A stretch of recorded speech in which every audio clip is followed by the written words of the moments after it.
Hey hey, salut tout le monde, je m'appelle Félix. Puis ces derniers temps, je trouvais que dans le fond, j'avais le goût de faire un petit upgrade dans mon setup. Donc je ne vous ai pas tout montré, mais au fil du temps, j'ai upgradé ma caméra, j'ai upgradé mon audio, donc différents micros, mon setup, mon desktop que je vais vous montrer probablement dans une prochaine vidéo, mon éclairage, mon background, tout ça. Mais il y a un point que je voulais vraiment améliorer depuis un certain temps et j'ai eu une belle opportunité parce que je voulais... Attends un petit peu, je pense que ça cogne à la porte.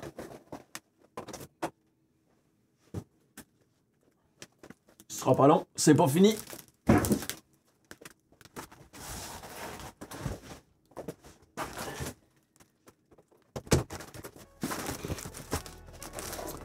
Donc ben oui, la compagnie Sysrax m'a fait une petite surprise. Je vous montre ça.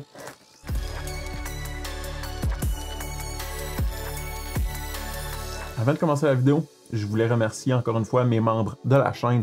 Donc CJ, Sarah Jane, Gaspard Sec et tout dernièrement L Major QC. Donc je voulais vous dire un gros merci pour supporter ma chaîne.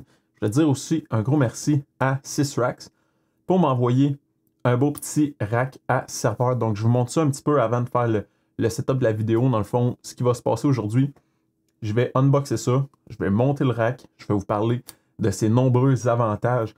Et dans le fond, moi, ce que je trouvais, c'est que j'étais rendu limité, comme je vous avais parlé dans le stream, du cabinet en arrière qui était tout petit, il était 6U. Je voulais mettre aussi mon PFSense à l'intérieur. Donc, j'avais besoin d'un certain upgrade et c'est là que Sysrax rentre en compte parce que j'ai trouvé leur serveur incroyable, leur rack à serveur incroyable. Puis, je vous montre ce que je vais installer aujourd'hui. Donc, c'est un 18U, 24 pouces de profondeur. C'est un Portable Under Desk 19 pouces. Donc, il y a le contrôleur de fan.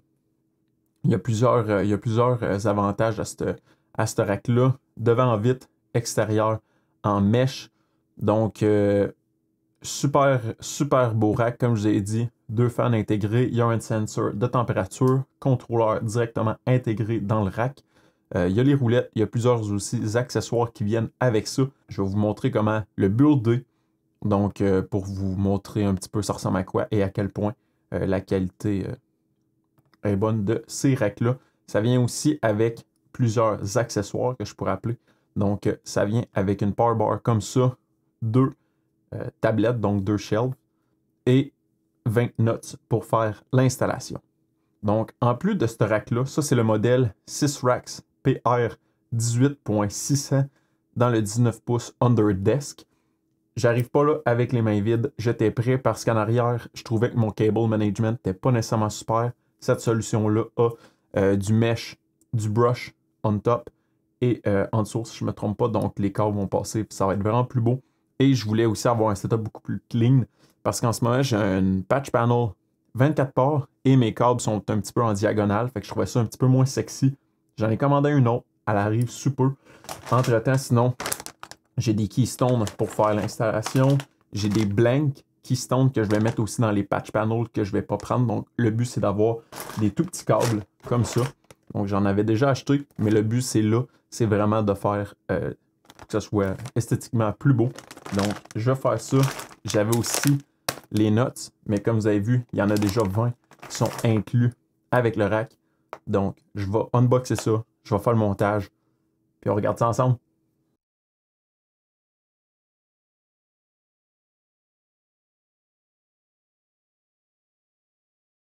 Ce sont les rails pour installer nos différents appareils, donc UDM Pro, serveur, switch, ainsi de suite. 18U, on va mettre ça de côté. On va déballer la grosse boîte maintenant. La chose que je peux vous dire, c'est que la boîte est extrêmement lourde et est bien quand même packagée parce qu'on sait que le rack a deux facettes, donc dont une en vitre. Donc il faut faire attention pour pas qu'elle se brise. Super bien emballé. Je commence à unboxer ça.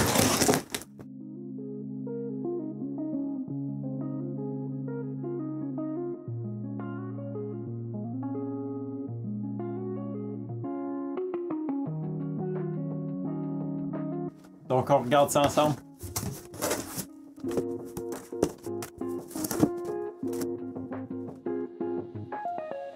Un petit pamphlet.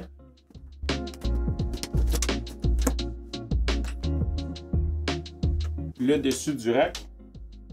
Vraiment beau. Je vais mettre ça en arrière pour ne pas l'accrocher. Ça, c'est le derrière du rack, donc en mèche. Les deux portes pour chaque côté. Vraiment content. Tout est bien emballé. L'autre porte de côté. Comme vous pouvez voir, toutes les couches, c'est super bien emballé afin de s'assurer que, dans le fond, les parties ne sont pas endommagées, les pièces ne sont pas endommagées. Donc, vraiment content de voir toutes ces belles précautions-là. Comme je vous avais dit, la portion brush ici sur le dessus avec les deux fans ainsi que le contrôleur en avant. Je vais tout vous montrer ça plus en détail une fois que toutes les pièces vont être sorties de la boîte. Et le dessous du rack avec encore une fois la section de brush. Je vais faire un petit peu de place. Je vais enlever la boîte vide et on regarde ça, on se fait un peu de place pour monter le setup. Je vous reviens, ce sera pas bien long. Pour commencer l'installation, on a notre petit manuel d'instruction. Ça va quand même super bien pour l'installer. Donc on voit par exemple ici, étape numéro 1. Ce qui est super intéressant avec ça, c'est que dans notre boîte, on va avoir un petit sachet aussi avec indiqué sur le dessus. Ça zoome numéro 1. Donc pour chacune des étapes, on est en mesure d'avoir un petit sachet avec indiqué le numéro de l'étape dessus. Donc numéro 1, numéro 2, numéro 3. On est en mesure de suivre facilement les différentes étapes puis quelles pièces on a besoin d'installer où. Pour ma part, vu que j'ai un espace un petit peu plus restreint dans mon bureau, donc vous voyez que je suis quand même prêt, mais si je me recule, je n'ai pas nécessairement autant d'espace que ça. Donc, normalement, l'étape numéro 3, c'est de mettre les roues, donc 6 roues ici, là, qui barrent aussi, ou de mettre, dans le fond, les petites pattes en dessous. Donc, moi, ce que je vais faire, c'est que je vais commencer par mettre les roues. Donc, je vais pouvoir le déplacer au niveau de la base du serveur. Et par la suite, je vais recommencer pour l'étape 1 et monter. Donc, comme ça, je n'aurai pas besoin de le tourner dans plusieurs sens pour être capable de pouvoir mettre les roues directement sur mon serveur. Donc, je commence ça.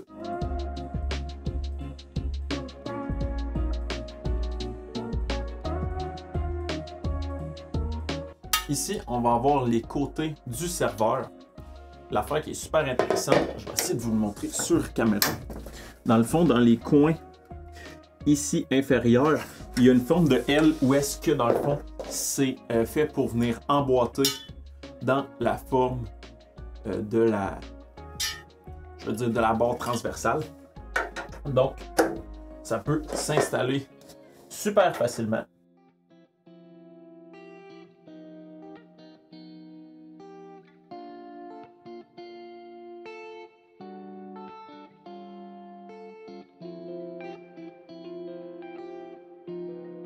Les 4 côtés sont installés. Maintenant, on peut installer le dessus.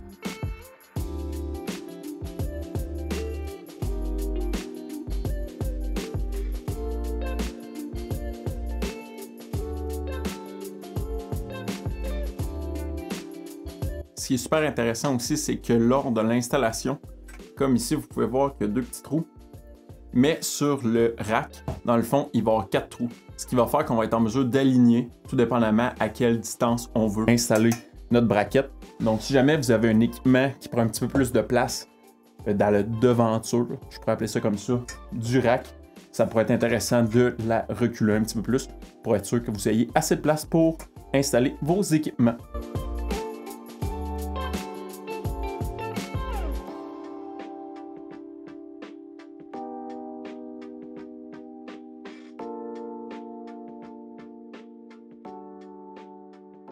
On est maintenant rendu à installer les portes et les loquets sur les portes pour qu'ils tiennent en place. Donc, dans le petit manuel qu'on a, c'est vraiment simple. Je vais vous montrer juste ici.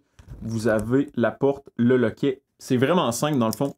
C'est qu'on va avoir notre petit loquet ici comme ça. on va avoir une note enlevée et la vis. Une fois qu'on va enlever la note, on va enlever aussi le petit anneau de plastique. On va pouvoir venir l'ajouter au niveau de la porte. Comme c'est ici.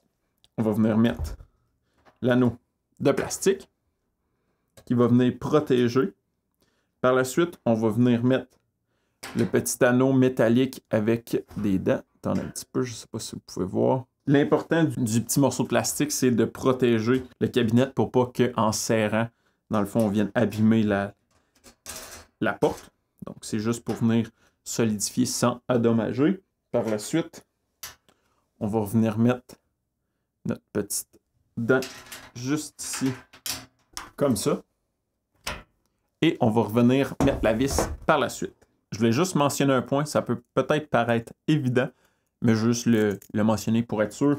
Dans le fond, quand vous avez l'insertion de la clé à la verticale, vous avez aussi votre loquet à la verticale. Donc, quand vous allez tourner, ça va être horizontal. Le loquet va être horizontal, sinon, ça ne sera pas synchronisé.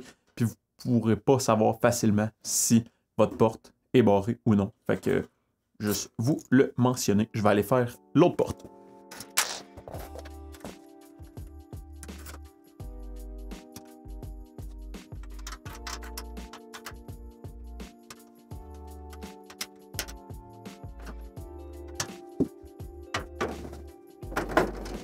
Lorsqu'on va faire l'installation des portes, pour être sûr que ça ne wiggle pas, donc que ça ne bouge pas, puis que ça reste bien en place sans donner des petits coups, puis qu'on sente que, par exemple, il y a un petit jeu.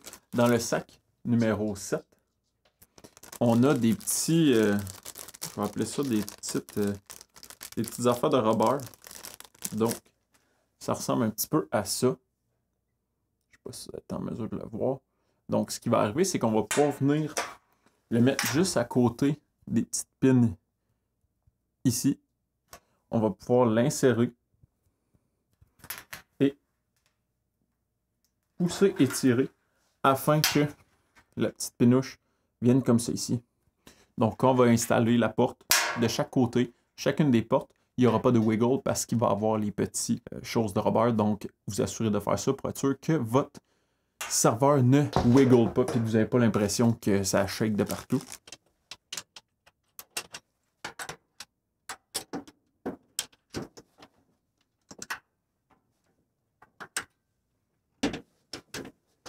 Pour l'installation de notre loquet pour notre porte, on va prendre notre poignée.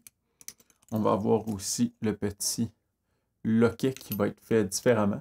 Donc, c'est lui qu'on va prendre pour l'installation. On va avoir besoin d'enlever 3 vis, dans le fond, les dévisser puis les réinstaller plus tard.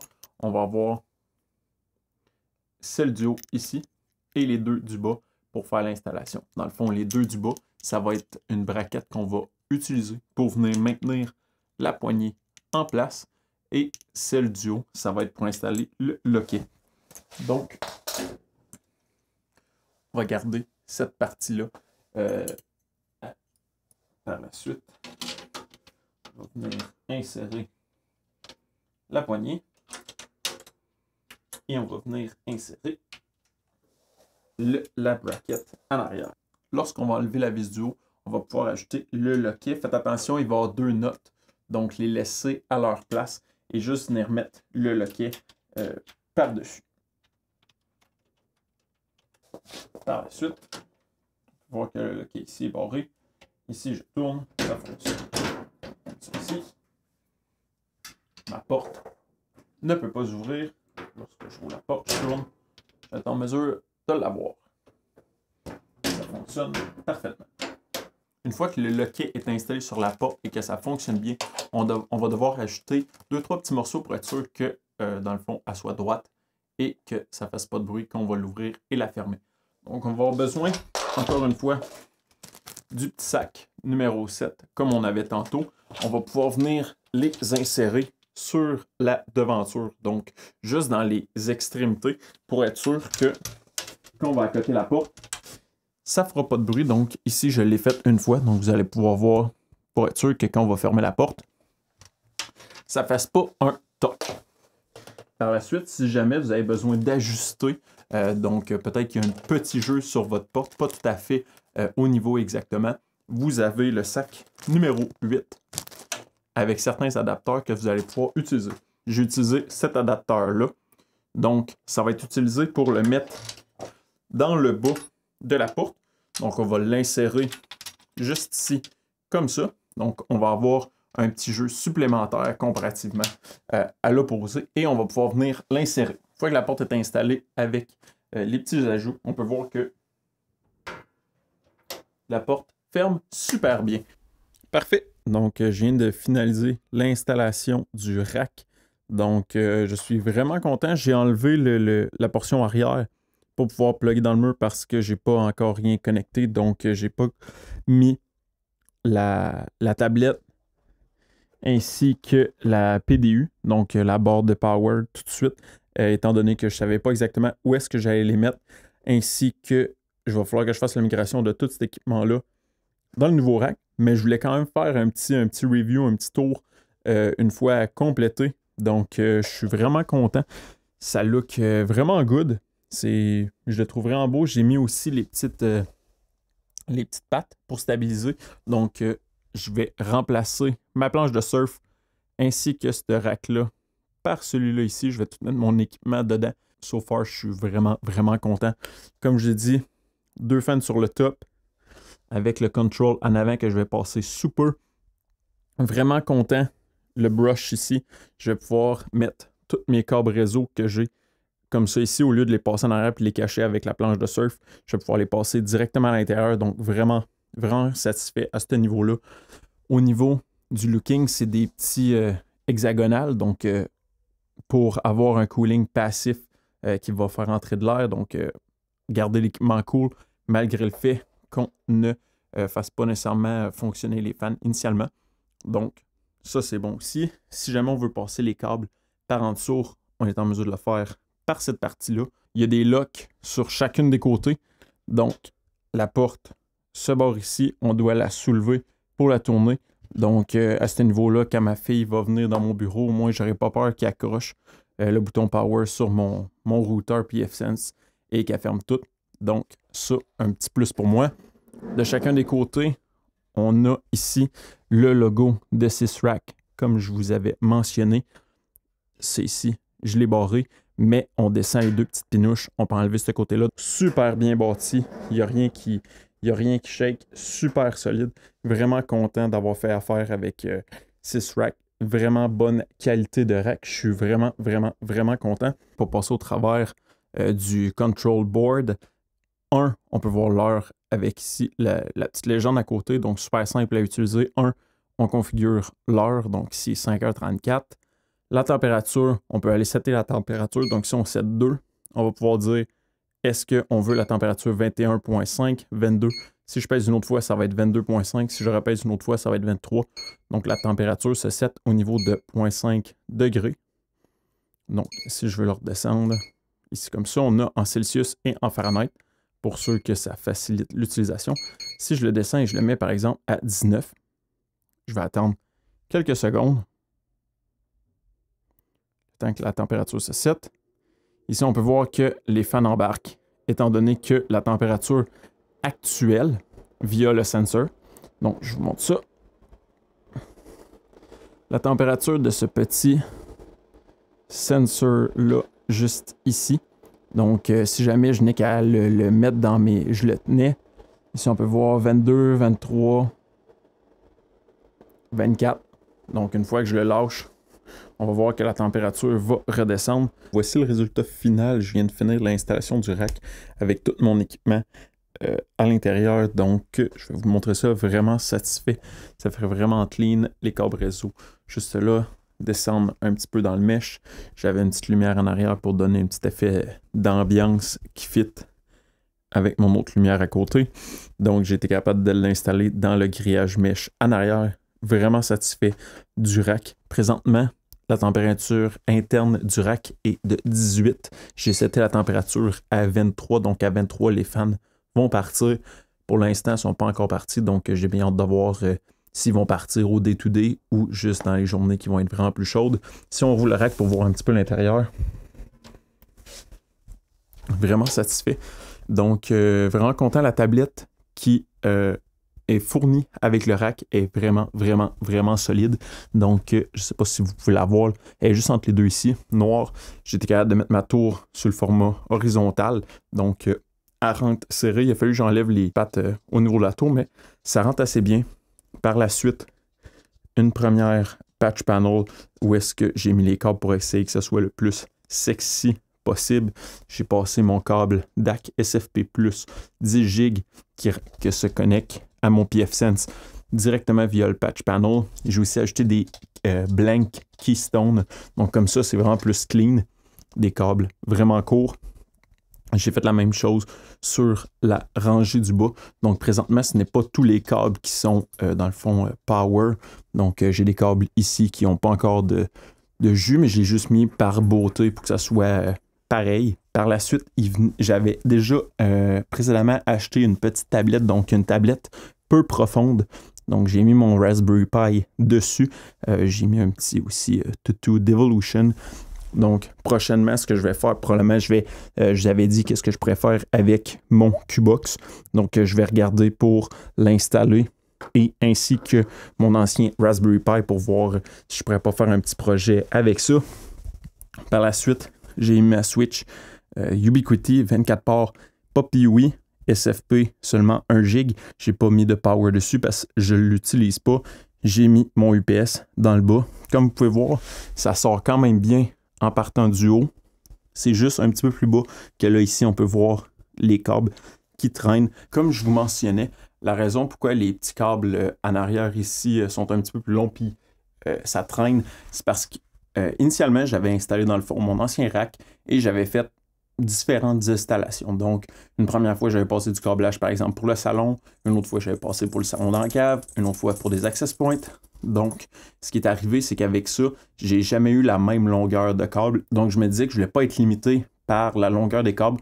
Donc, souvent, je laissais un petit buffer. Donc, le buffer, je l'ai mis dans le plafond.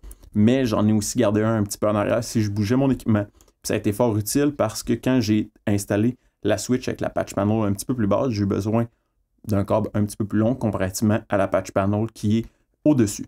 Sauf que, overall, j'ai quand même des câbles qui ont beaucoup plus de longueur. Donc, ce qui arrive, c'est que quand on regarde un petit peu plus bas, ici, on peut voir les câbles.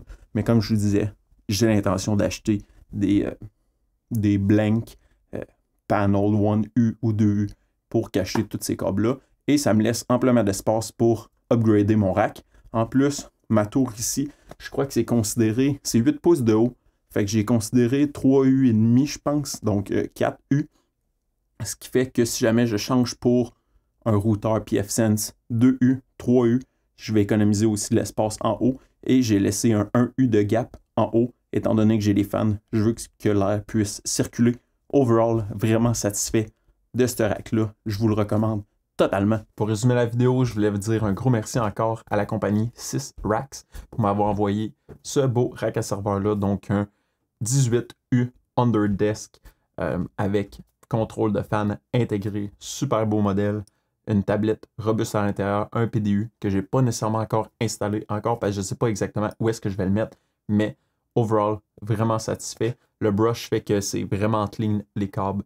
Dans le fond, j'ai pas besoin de cacher grand-chose, ça se fait, je vais dire, tout seul.